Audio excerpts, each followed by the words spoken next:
Welcome to The Authority File, the academic library podcast from Choice. Choice is a publishing division of the ACRL and the publisher of Choice Reviews and CC Advisor. This episode is brought to you by Sage Publishing. I'm Bill Mickey, the host of the podcast and the editorial director at Choice, and for this 4-episode series, my guests and I discuss the essential strategies for not only measuring ROI, or return on investment, but the fundamental principles of displaying that data in a visually appealing way. Academic libraries are increasingly tasked with measuring all kinds of data to justify expenditures across the department, whether for collection development, outreach, or for demonstrating the library's contribution to student success and its value within the institution. In this second episode, our guests and I talk about the basics of data visualization, essentially how to take specific data sets and present them in an easily understood visual format. My guests are Dr. Carol Tepfer, Chancellor's Professor at the School of Information Sciences at the University of Tennessee, Dr. Stephanie Evergreen, an internationally recognized data visualization and design expert who regularly conducts keynote presentations and workshops and is the author of 2 books, Effective Data Visualization and Presenting Data Effectively, Communicating Your Findings for Maximum Impact, which is now in its 2nd edition. Also joining us is Kristen Tepfer, Executive Marketing Manager at Sage Publishing and the Global Head of the Data Evidence and Reporting Team in Library Marketing.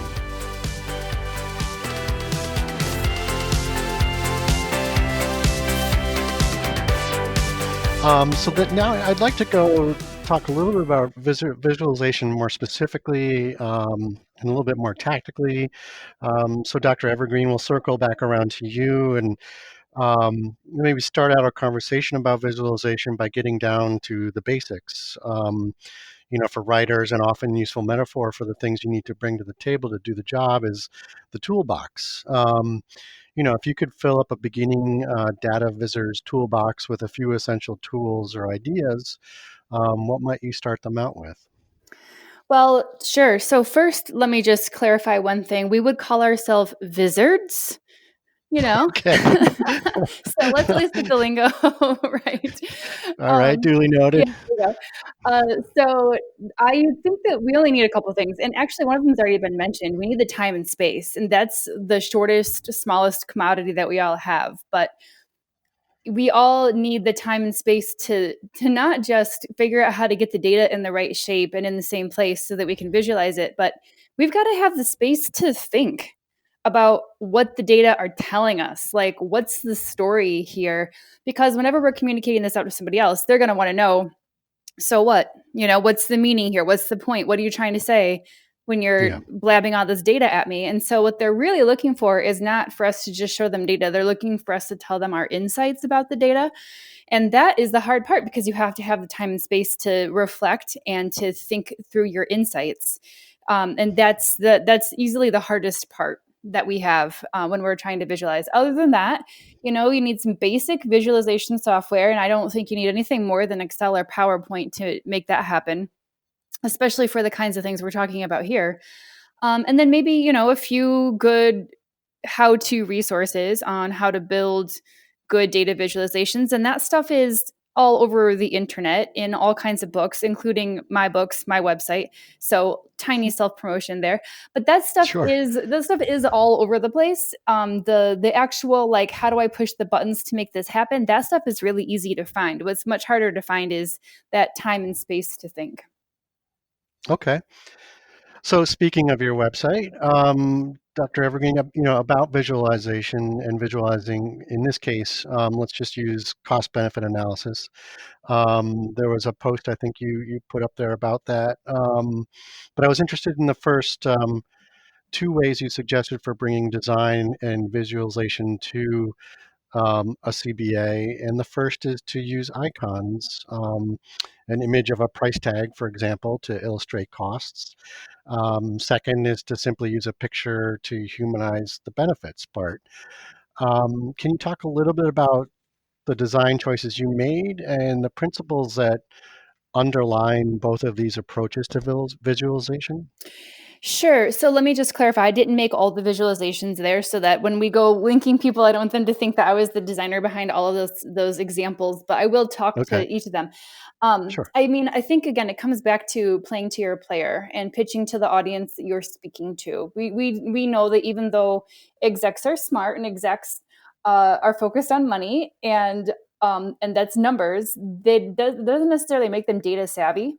And if we throw a graph at them and we throw technical language at them, we're going to lose them, frustrate them, make them mad at us. And that's not the way to sell your services. So, finding the visualization that's going to speak to them can be helpful. And sometimes that means icons. Like when you, so let me start with, before we get into the picture, I think the way that we tend to frame return on investment or cost benefit analysis is usually in terms of like for every dollar invested, you get X amount of money back, right?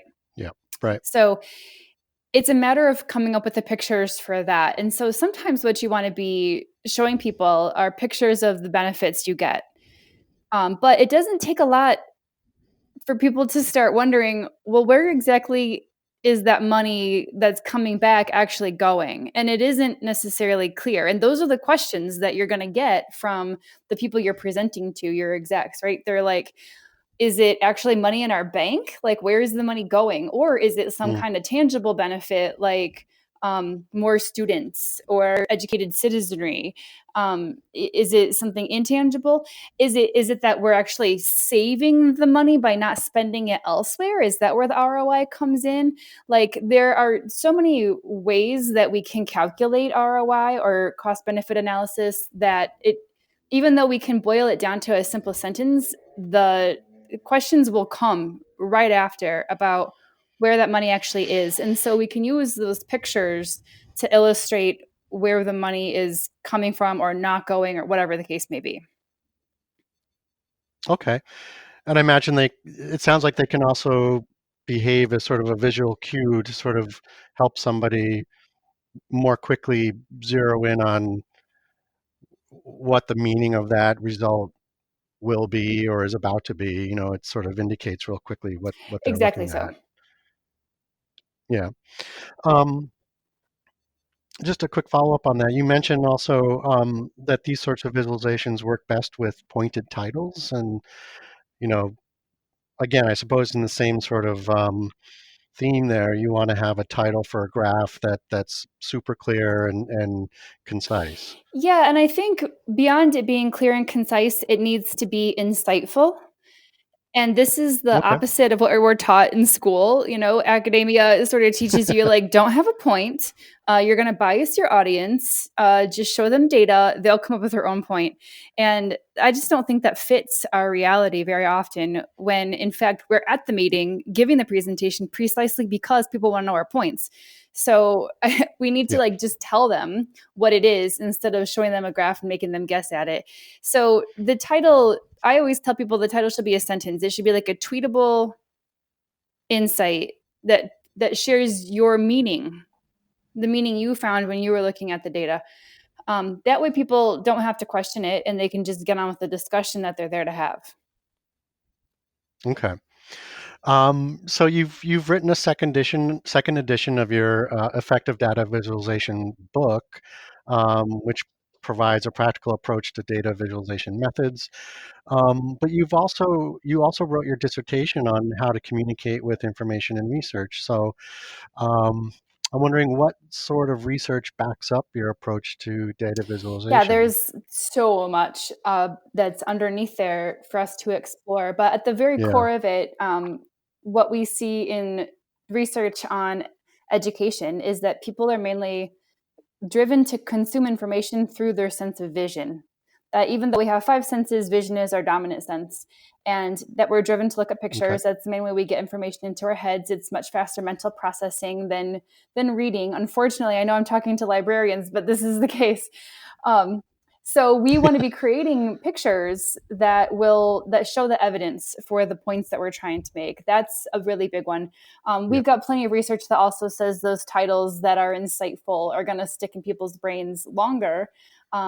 and more intact than the more generic titles that we were taught in academia. So, I mean, there's research that backs up every single step of our visualization process here. The whole idea of having a point and a picture that backs it up, we've got plenty behind that. Okay. And then Kristen, I wanted to jump over to you. I remember in sort of our conversations preparing for our for this episode that you mentioned that you actually used Dr. Evergreen's book to help with designing the visualizations that are coming out of your department. I'm wondering what kinds of things you keep in mind when you're designing the visualization or the data viz for your librarian clients. Yes, myself and a couple of my team members read Dr. Evergreen's book. It was very helpful. And really, our goal has been from the beginning.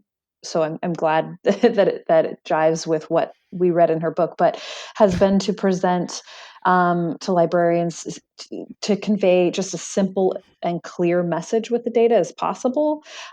So in reading her book, just Right. really kind of stripping down sort of overwhelming data visuals and choosing visuals that are simple and not too overindulging or something, with too much going on, and just trying to convey just very clearly, Mm-hmm. simply what we think the data is showing. It's really helped us to just make it easier for end users to just make those kind of informed decisions on their own with quick reference. Okay. Okay.